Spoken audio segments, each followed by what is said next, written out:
موت کا مسئلہ بھی حل ہوگا۔ یہ کتاب ہمیں ہمیشہ زندہ رہنے کا بھی طریقہ بتائے گی۔ جرجیس نے بھی وضو بنایا اور قرآن لے کر بیٹھ گیا۔ نیت تو یہ تھی کہ زندگی بھر زندہ رہیں، کبھی موت نہ آئے، قرآن میں ایسی آیت مل جائے۔ لیکن جرجیس جب قرآن پڑھ رہا تھا تو قرآن نے بھی ڈنکے کی چوٹ پر اعلان کر کے کہہ دیا اینما تکونوا یدرککم الموت ولو کنتم فی بروج مشیدہ۔ نہیں جرجیس، موت سے بچنے کا کوئی راستہ قرآن میں بھی نہیں ہے۔ تم جہاں بھی ہو، جس جگہ بھی رہو، موت تمہیں ادھر آ جائے گی، پکڑ کے رہے گی۔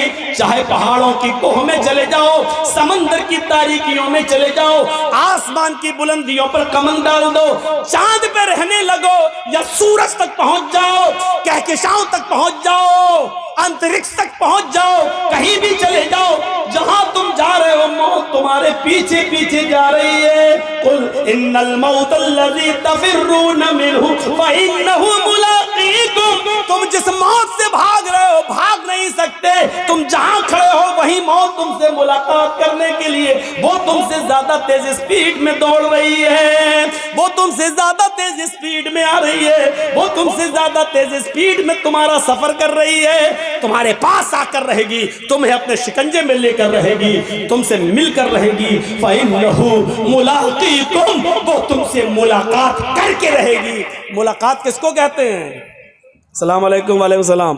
آپ نے ہم سے ہاتھ ملایا، ہم نے آپ سے ہاتھ ملایا، آپ نے ہم کو دیکھا، ہم نے آپ کو دیکھا، یہ ہے ملاقات۔ آپ نے میری آنکھوں میں آنکھیں ڈالی، ہم نے آپ کی آنکھوں میں آنکھیں ڈالی، یہ ہے ملاقات۔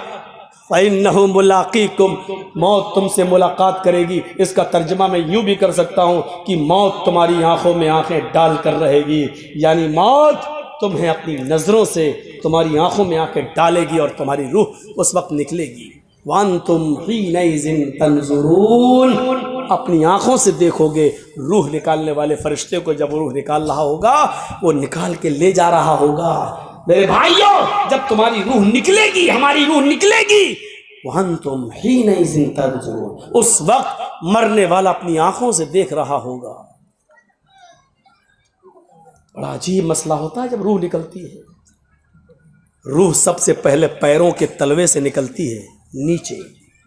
آپ کسی مرنے والے کے قریب بیٹھیے اور دیکھیے، سب سے پہلے اس کا پیر کام کرنا بند کرتا ہے۔ روح یہاں سے کھینچتا ہے ملک الموت، یہاں سے کھینچ کر ٹخنے تک آتی ہے، پھر یہاں سے کھینچتا ہے تو پنڈلی تک آتی ہے۔ والساق بالساق، پنڈلیوں سے پنڈلیاں ٹکرا جاتی ہیں اور نیچے کا دھڑ کام کرنا بند کر دیتا ہے۔ پھر یہ روح کھینچتا ہے تو گھٹنے تک آ جاتی ہے، گھٹنے کے نیچے کا حصہ بیکار ہو جاتا ہے۔ پھر روح کھینچتا ہے تو ران تک آ جاتی ہے، ران سے نیچے کا حصہ بے جان ہو جاتا ہے۔ پھر روح کھینچتا ہے تو سینے تک آ جاتی ہے اور سینے سے نیچے کا حصہ بیکار ہو جاتا ہے۔ پھر روح حلق تک آ جاتی ہے، حلق تک آ جاتی ہے اور حلق سے نیچے کا حصہ بیکار ہو جاتا ہے۔ اور پھر حلق کے پاس آ کر جب روح کو کھینچتا ہے، روح نکالتا ہے، تو یہ روح آنکھ، ناک اور کان، ان تینوں راستے سے باہر نکلتی ہے۔ اور جب ناک اور کان کے راستے سے نکلتے ہوئے آنکھوں تک پہنچتی ہے تو آنکھیں پھٹ جاتی ہیں۔ اور آپ دیکھیے گا، مرنے والا جب مر رہا ہوگا تو اس کی آنکھیں کھلی رہ جاتی ہیں۔ کیوں؟ قرآن کہتا ہے اس لیے کھلی رہ جاتی ہیں کہ وَأَنْتُمْ حِينَئِذٍ تَنْظُرُونَ، اس وقت وہ روح نکالنے والے ملک الموت کو اپنی آنکھوں سے دیکھ رہا ہوتا ہے، اور یہ دیکھ رہا ہوتا ہے کہ میری روح کو لینے والے رحمت کے فرشتے آسمان سے آئے ہیں یا عذاب کے فرشتے آسمان سے آئے ہیں، میری روح کو جنت کے فرشتے لے رہے ہیں یا ملک الموت کے ہاتھوں سے میری روح کو جہنم کے فرشتے لے رہے ہیں۔ وہ اسی دنیا میں دیکھ لیتا ہے کہ میری روح کو لینے کے لیے جہنم کے فرشتے آئے ہیں، جنت کے فرشتے۔ بہت آسان ہے۔ ہم لوگوں میں سے کتنوں کے ماں باپ اس دنیا میں نہیں ہوں گے، کتنوں کی ماں اس دنیا میں نہیں ہوگی، کتنوں کے ماں باپ اس دنیا میں نہیں ہوں گے۔ ذرا سوچئے، وہ اس دور سے گزر چکے ہیں، اب وہ دور ہمارا بھی آنے والا ہے، آپ کا آنے والا ہے، ہمیں بھی اس دور سے گزرنا ہے۔ ہم نے اس موت کے بعد کے لیے کیا تیاری کر رکھی؟ ہمیں اس چیز کا احساس اپنے اندر پیدا کرنا ہے۔ بہت خوش اور مگن ہو چکے ہم لوگ بہت یہ جو آوازیں آ رہی ہیں، چاہے عورتوں کے پنڈال سے آ رہی ہو، چاہے بازار سے آ رہی ہوں، یہاں جلسہ ہو رہا ہے، قرآن پڑھا جا رہا ہے، حدیث پڑھی جا رہی ہے، یہ یاد رکھیے گا یہ آوازیں آپ کی ہوا میں نہیں گھوم رہی ہیں۔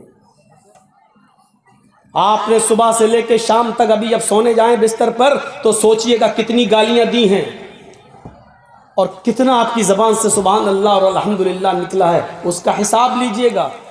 آپ ابھی تک اپنی پوری زندگی کا نہیں لے پائیں گے، لیکن آج کا حساب لیجئے گا، آج صبح سے شام تک کتنی گالیاں دی ہیں، کتنوں کو دھوکہ دیا ہے، کتنوں کو ناجائز ستایا ہے، کتنوں پر ظلم کیا ہے اور کتنوں کے ساتھ اچھا سلوک کیا ہے۔ آپ نے جو کچھ بھی کیا ہے وہ اس ہوا میں گھوم نہیں رہا ہے، بلکہ اس کو فرشتے ریکارڈ کیے ہوئے ہیں۔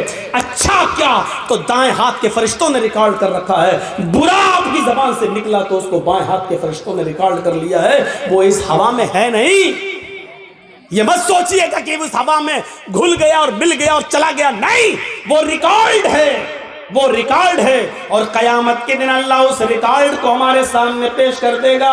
فَمَن يَعْمَلْ مِثْقَالَ ذَرَّةٍ خَيْرًا يَرَهُ وَمَن يَعْمَلْ مِثْقَالَ ذَرَّةٍ شَرًّا يَرَهُ۔ ذرہ برابر نیکی کی ہوگی تو اس کو بھی تم اپنے نامہ اعمال میں دیکھ لو گے، ذرہ برابر برائی کی ہوگی تو اس کو بھی تم اپنے نامہ اعمال میں دیکھ لو گے۔ اس چیز کا احساس ہمارے اور آپ کے اندر آنا چاہیے۔